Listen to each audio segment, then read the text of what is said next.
Magandang araw sa inyo mga kakompresor. May panibagong topic tayo ngayon.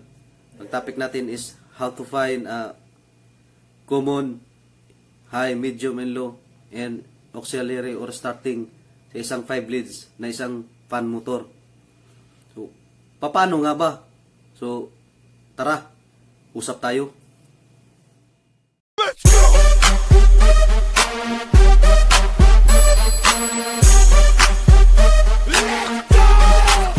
DJ Nitra.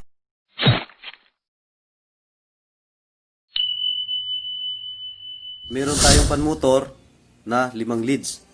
Meron siyang white, nakalabas dito, blue, red, black, brown. Tapos meron tayong bond paper, tsaka marker, then clammeter. So tuturuan ko kayo kung paano siya matitrace natin yung common, high, medium, low, tsaka yung auxiliary niya. So simulan na natin. So, ito yung gagawin natin. Lagay tayo ng number dito. 1, 2, 3, 4, 5. So, yung unang wire natin is kulay is brown. B-R-N. Then, black. B-L-E. Then, red. And blue and white last. So ganito, lagay tayo ng number dito. 1 is 2, 1 is 3, 1 is 4, and 1 is 5. Ganito mayayari. 1 is 2, 1 and 3, 1 and 4, 1 and 5. So ito, kukunan natin to ng resistance lahat. Then, tapos na tayo sa 1 hanggang 5. Dito naman tayo kay 2. 2 and 3, 2 and 4, 2 and 5. Susulat din tayo dito. 2 and 3, 2 and 4, 2 and 5. Then, pagkatapos ni 2, kay 3 na naman tayo. 3 and 4, 3, and 5.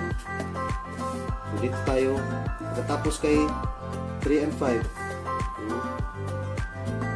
lagay tayo kay 4 and 5. Ito yung last natin. Yan, kukunan natin ng resistance lahat yan. So, ngayon,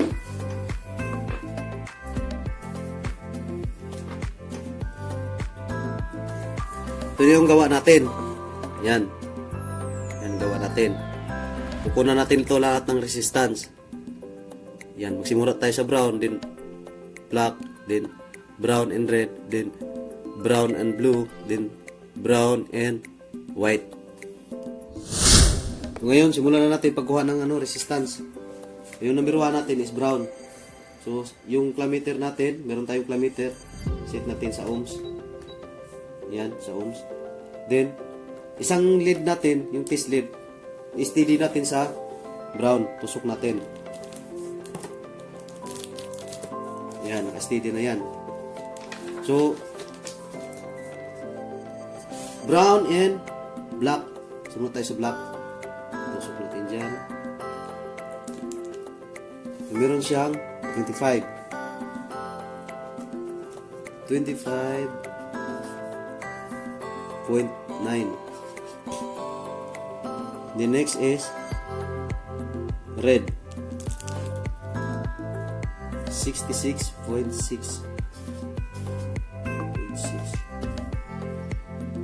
Then brown and blue.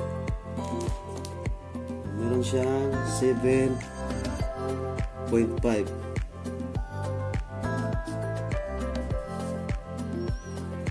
Then last is white. Meron siyang 62.2. 62.2. Tapos na tayo sa number 1. Sunod natin is number 2. So lipat natin yung test lead natin sa number 2. Yung number 2 natin is black. So, black, papunta naman tayo dito. Papunta naman tayo kay red, saka blue, saka white. So, lipat natin kay red. Meron siyang 42.0. 42 lang pala. Meron siyang 42. Then, next is blue. Lipat ako kay blue. Meron siyang 32.1.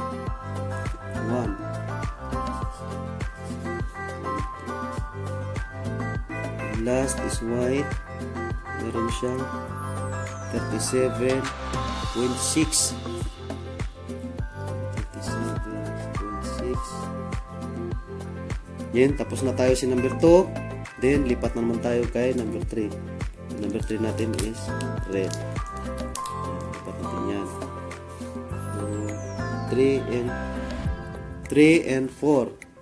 So, 4 natin is blue. So, meron tayong nakukuhang resistance na 73.8.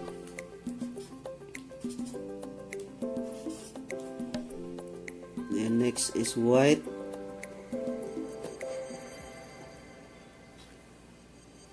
79.2.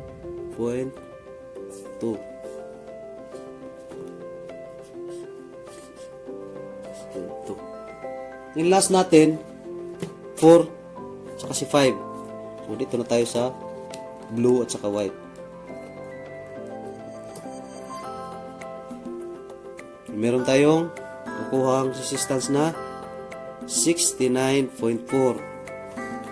Sulat natin 69.4. So ayan, nakuna na natin lahat. Kuha na natin yung lahat ng resistance niya. So hindi na natin kailangan yung kilometer. Tabi muna natin to. So i-total natin. Ganito yung pag-total niya. So dito kayo posibleng malilito. So kailangan tutok tayo sa pag-total. So gawa tayo ng pasensya na kayo kasi yung ano ko, yung bond paper maliit, tapos yung marker ko malaki. Yung isa kasing marker wala na. Kuha tayo ng isang bond paper, lipat natin.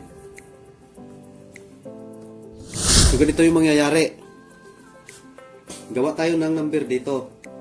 1, 2, 3, 4, and 5. Malinaw ba? So yung si number 1, ito si number 1. Yan si number 1. Total natin lahat yan. Ito total natin lahat to. Then si number 2, total natin yan. I-add natin. Then si 3, add natin yan. So ganito mangyayari. Tayo ng calculator.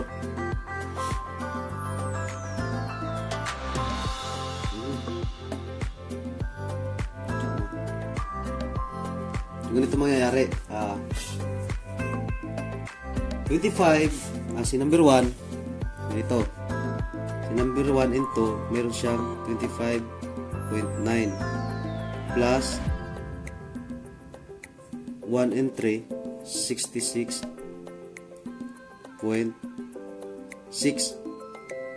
plus 1 and 4, 7.5 and 1 and 5, mayroon siyang resistance na 62.2.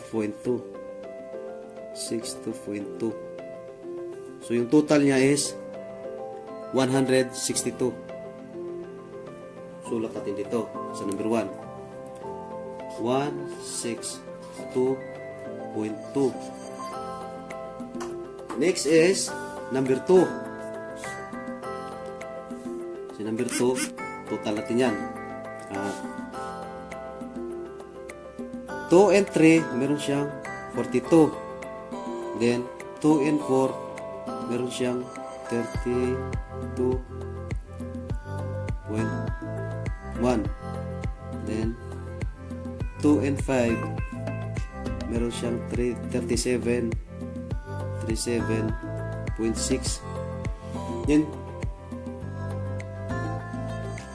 Kadalasan marami nagkakamali dito kasi yung may 2 dito hindi maisali. Dapat isali natin yung number 2 dito sa taas para makukuha natin yung buong total niya. So isasama natin yan. So meron 2 dito, sama natin yung 25 to 5.9. So meron siyang total na 37.6. Lagay natin dito 137.6. Proceed tayo kay number 3. Sa number 3 meron siyang 3 and 4, meron siyang 73.8, and 3 and 5 meron siyang 79.2. Then meron siyang number 3 dito, then meron siyang number 3 din dito. Sama natin yan. Huwag kalimutang isama. Basta merong 3 dito, isama talaga yan. Kasi dyan kayo magkakamali sa pagtotal. Hindi niyo makukuha yung tama. Meron siya number 3, 42, and 66.3, 66.6. So, meron siyang total na 261.6. 261.6. So, malinaw. Ay, ngayon, dito tayo kay number 4. Si number 4, 4 and 5, meron siyang 69.4. 69.4. Then, meron siyang number 4 dito. Ito. Meron siyang number 4 dito. Meron din siya number 4 dito. Meron din number 4 dito. Sama yan ha. Isama natin. Take note. Isasama talaga yan. So, 73.8.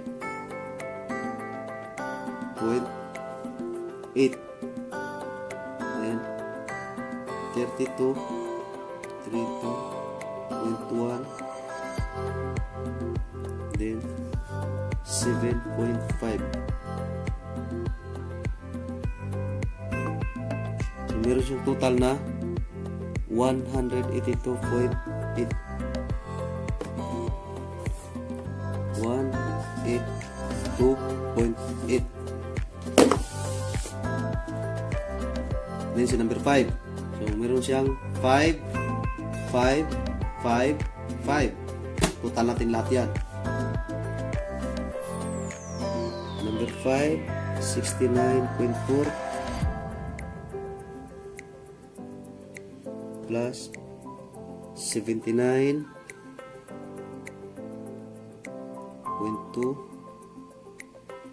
plus 37.6 plus 62.2. So, ito na. Ito yung buong resistance niya. 248.4.